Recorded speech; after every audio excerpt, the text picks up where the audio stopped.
গতকালই শালবনির জমি দুর্নীতি মামলায় ভবানী ভবনে হাজিরা দেন সুমিত রায়।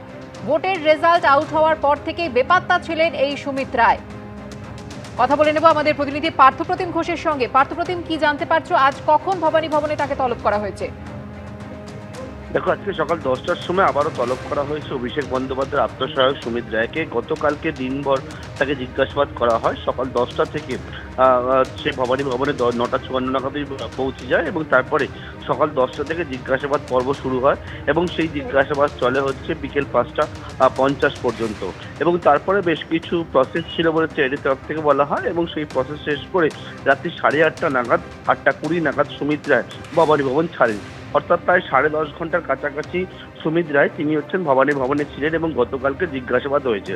সিআইডি কর্তারা যে বিষয়টা জানাচ্ছেন যে এই যে দুর্নীতিটা, সেই দুর্নীতিটা একটা বড় লার্জ স্কেলে হয়েছে এবং যেহেতু এইরকম বড় লার্জ স্কেলে হয়েছে ফলে আরও জিজ্ঞাসাবাদের প্রয়োজন রয়েছে।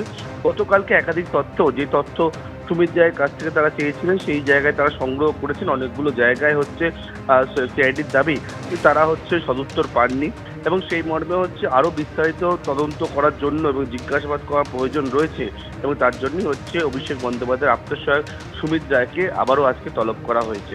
এবং যে বিষয়ে তোমার নিশ্চয়ই মনে আছে যে সুপ্রিম কোর্টে একটা সাময়িক স্বস্তি সুমিত রায় পেয়েছেন এবং সেক্ষেত্রে সুপ্রিম কোর্ট এটাও বলে দিয়েছে তদন্তকারীদেরকে সহযোগিতা করতে হবে। সকাল 10টা থেকে 6টার মধ্যে তদন্তকারীরা সুমিত রায়কে জিজ্ঞাসাবাদ করতে পারবেন এবং তারপরেই গত পরশুদিন প্রথম হচ্ছে সিআইডি তার বাড়িতে গিয়ে আবারও একটা নোটিশ দিয়ে এলো এবং দিয়ে কালকে হাজির হওয়ার জন্য নির্দেশ দিল।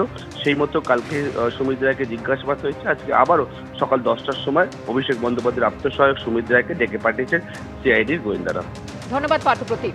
গতকাল ঠিক যেমনটা আমরা দেখলাম, ভবানী ভবনে প্রায় 10.5 ঘন্টা ছিলেন সুমিত রায়। জিজ্ঞাসাবাদ পর্ব চলে এবং সেখান থেকে বেরিয়েই সোজা তিনি চলে যান অভিষেক বন্দ্যোপাধ্যায়ের বাড়িতে। কালীঘাট রোডে অভিষেক বন্দ্যোপাধ্যায়ের যে বাড়ি রয়েছে তার সামনের ছবি আপনাদের একই সঙ্গে দেখাচ্ছি।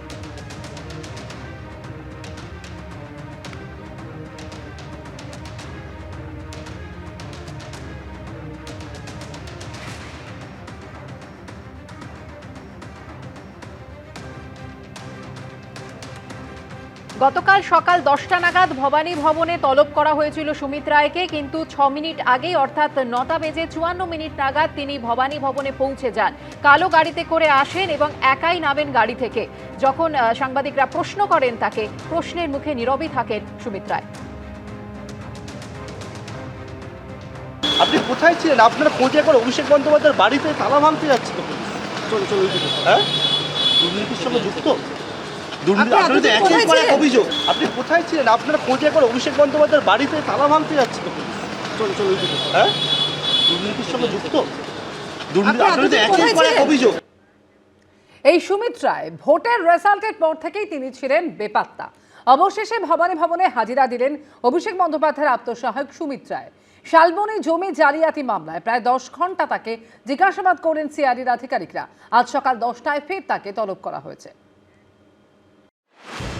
তার বিরুদ্ধে অভিযোগের পাহাড়, মামলার পর মামলা, মুড়ি মুরগির মতো এফআইআর। প্রায় 3 মাস বেপাত্তা থাকার পর অবশেষে সামনে এলেন অভিষেক বন্দ্যোপাধ্যায়ের আত্মসহায়ক সুমিত রায়। শনিবার প্রায় 10 ঘন্টা তাকে জিজ্ঞাসাবাদ করেন সিআইডির আধিকারিকরা। এই 8:20 নাগাদ সুমিত রায় ভবানী ভবন থেকে বেরোলেন।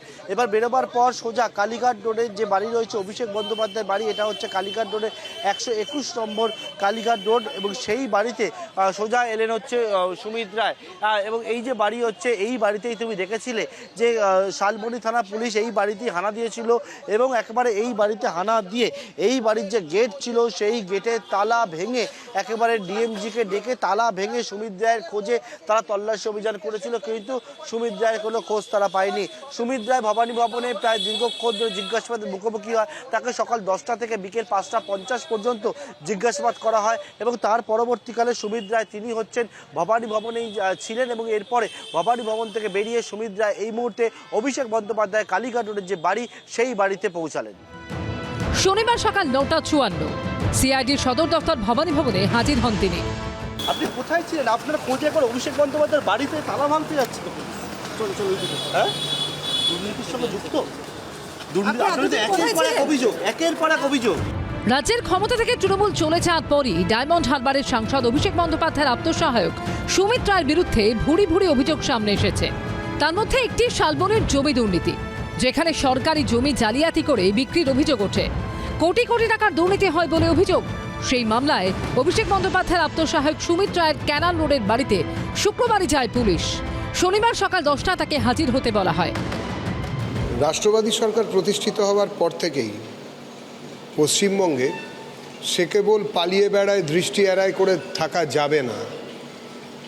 কেউ না কেউ কোনো না কোনো জায়গা থেকে তাদেরকে আনবেন। পশ্চিমবঙ্গের বর্তমান সরকার কাউকে কোনো পলিটিক্যাল ইমিউনিটি কিংবা পলিটিক্যাল লেভারেজ নিতে দেবেন না। আইন আইনের পথে চলবেন। সুমিত রায় চার্টার্ড মাফিয়ার ম্যান ফ্রাইডে, সুতরাং প্রপার ইনভেস্টিগেশন মানে will lead all roads to রোমের মতো ক্যামাক স্ট্রিট পর্যন্ত সমস্ত রাস্তা নিশ্চিতভাবে পৌঁছবে। মানে সুমিত রায় অবশ্যই জ্যামিতিক নকশার একটা অত্যন্ত গুরুত্বপূর্ণ পয়েন্ট। শালবনী মামলায় বেশ কিছুদিন ধরেই সুমিত রায়ের খোঁজে হন্যে হয়ে ঘুরছিলেন রাজ্য পুলিশের গোয়েন্দারা। তার নামে জারি হয় লুকআউট সার্কুলার এবং অ্যারেস্ট ওয়ারেন্ট। সুমিত রায়ের খোঁজে এর আগে অভিষেক বন্দ্যোপাধ্যায়ের বাড়িতেও তল্লাশি চালিয়েছে পুলিশ। পুলিশ পৌঁছে গেছিল সুমিত রায়ের বাড়িতেও, কিন্তু এত কিছুর পরেও খোঁজ মেলেনি সুমিত রায়। এটা সম্পূর্ণ তাদের বিষয়, কনসার্ন ব্যক্তির বিষয়। এ ব্যাপারে কোনো মন্তব্য করব না। আমি দলের মুখপাত্র, আমি অন্য কোনো ব্যক্তির মুখপাত্র নই, এবং যিনি রাজনৈতিক কোনো আমাদের পদাধিকারী নন, তাদের সেসব ব্যাপারে আমি কোনো মন্তব্য করব না। তদন্তে আজকে যিনি গেছেন, আইনের যা প্রসেস, সুপ্রিম কোর্ট যা বলেছে, এগুলোর সঙ্গে তৃণমূল এবং এই রাজনীতির কোনো সম্পর্ক নেই, ফলে এ বিষয়ে কোনো কথা বলছি না। গ্রেফতারের আশঙ্কায় আগাম জামিনের আবেদন নিয়ে বৃহস্পতিবারই সুপ্রিম কোর্টে দ্বারস্থ হন সুমিত রায়ের আইনজীবী। শালবনী জমি দুর্নীতি মামলায় সর্বোচ্চ আদালত পর্যবেক্ষণে জানায়, অভিযোগগুলি অত্যন্ত গুরুতর। আমরা দেখতে চাই এটা শুধুমাত্র হিমশৈলের চূড়া কিনা। বৃহস্পতিবারই সুমিত রায়ের তদন্তে সহযোগিতা করার নির্দেশ দেয় সুপ্রিম কোর্ট। শনিবার নির্ধারিত সময় সকাল 10টার 6 মিনিট আগেই ভবানী ভবনে হাজির হন তিনি। পার্থপ্রতিম ঘোষ ও অরিত্রুপ ভট্টাচার্য রিপোর্ট, এবিপি আনন্দ। এর আগে সুমিত রায়ের খোঁজে অভিষেক বন্দ্যোপাধ্যায়ের বাড়িতে তল্লাশি চালিয়েছে পুলিশ। শুধু তাই নয়, সুমিত রায়ের নামে জারি হয় লুকআউট সার্কুলার এবং অ্যারেস্ট ওয়ারেন্টও। আমফানের ত্রাণ দুর্নীতি, সেবাশ্রয় প্রকল্পে দুর্নীতি, ভুল চিকিৎসায় পা বাদের অভিযোগ, পৈলানের রিসর্টে তোলাবাজি, মাটি চুরি, জমি দুর্নীতি, চাকরি দেওয়ার নামে প্রতারণার মতো মারাত্মক সব অভিযোগ রয়েছে অভিষেক বন্দ্যোপাধ্যায়ের আপ্তসহায়ক সুমিত রায়ের বিরুদ্ধে। রাজ্যের একাধিক থানায় এফআইআর দায়ের হয়েছে। প্রায় সব মামলাতেই জামিন অযোগ্য ধারায় অভিযোগ দায়ের হয়েছে। অবশেষে শালবনীর জমি দুর্নীতির মামলায় শনিবার ভবানী ভবনে হাজিরা দিলেন তিনি। আপনি কোথায় ছিলেন? আপনারা খোঁজে একবার অভিষেক বন্দ্যোপাধ্যায়ের বাড়িতে তালা ভাঙতে যাচ্ছে তো পুলিশ। হ্যাঁ, দুর্নীতির সঙ্গে যুক্ত, অভিযোগ। শালবনী ও মেদিনীপুর ব্লকে বিস্তীর্ণ সরকারি জমি জালিয়াতি করে বিক্রি করা হচ্ছিল বলে অভিযোগ ওঠে। অভিযোগ, এই সরকারি জমির চরিত্র বদলে প্লট করে লক্ষ লক্ষ টাকায় বিক্রি করা হচ্ছিল।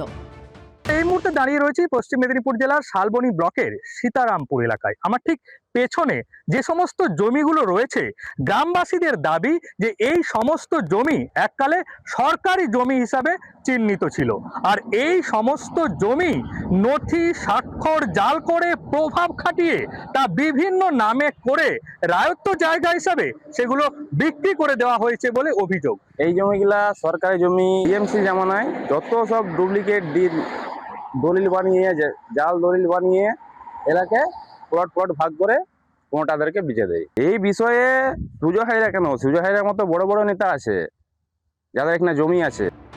সেই মামলায় খড়গপুর থেকে গ্রেপ্তার করা হয় মেদিনীপুরের প্রাক্তন তৃণমূল বিধায়ক সুজয় হাজরাকে। তাকে জেরা করে উঠে আসে সুমিত রায়ের নাম। পুলিশ সূত্রে দাবি, বিভিন্ন তথ্য থেকে জানা যায় সুজয় হাজরা ও সুমিত রায়ের মধ্যে কোটি টাকার উপর আর্থিক লেনদেন হয়েছে। নথি জাল করে একেবারে এই দুর্নীতি এবং কোটি কোটি টাকার লেনদেন। মূলত লাইন অফ রুটটা জানতে চান তদন্তকারী আধিকারিকরা।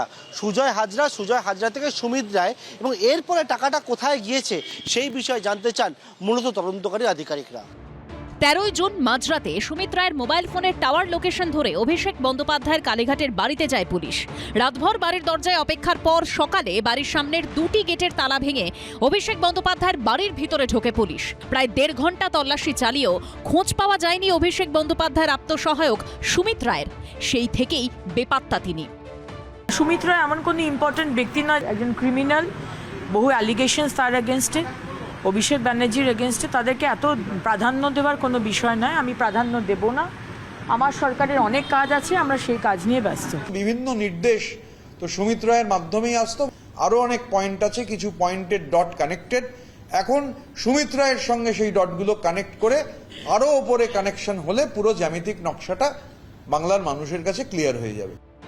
ডেবরায় চাকরির নামে প্রতারণার অভিযোগও উঠেছে সুমিত রায়ের বিরুদ্ধে। সেই মামলায় আদালতের রক্ষা কবচ পেয়েছেন তিনি। এছাড়া দক্ষিণ 24 পরগনার পৈলানের রিসর্ট দখল করে তোলাবাজির অভিযোগেও নাম জড়িয়েছে অভিষেক বন্দ্যোপাধ্যায়ের আত্মসহায়কের। গত 29শে জুলাই সেই মামলায় সুমিত রায়ের নিউ আলিপুরের ঠিকানায় পৌঁছয় পুলিশ।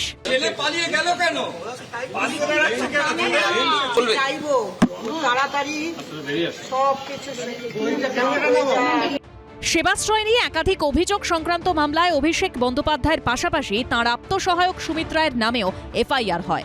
বাকি মামলাগুলোর ক্ষেত্রে রক্ষা কবচ চেয়ে শুক্রবার হাইকোর্টের দ্বারস্থ হন সুমিত রায়, কিন্তু সেই আবেদন খারিজ করে দেন বিচারপতি সৌগত ভট্টাচার্য। পার্থপ্রতিম ঘোষ, অনির্বাণ বিশ্বাস ও শিবাশিস মৌলিকের রিপোর্ট, এবিপি আনন্দ। এবিপি আনন্দ, এগিয়ে থাকে, এগিয়ে রাখে।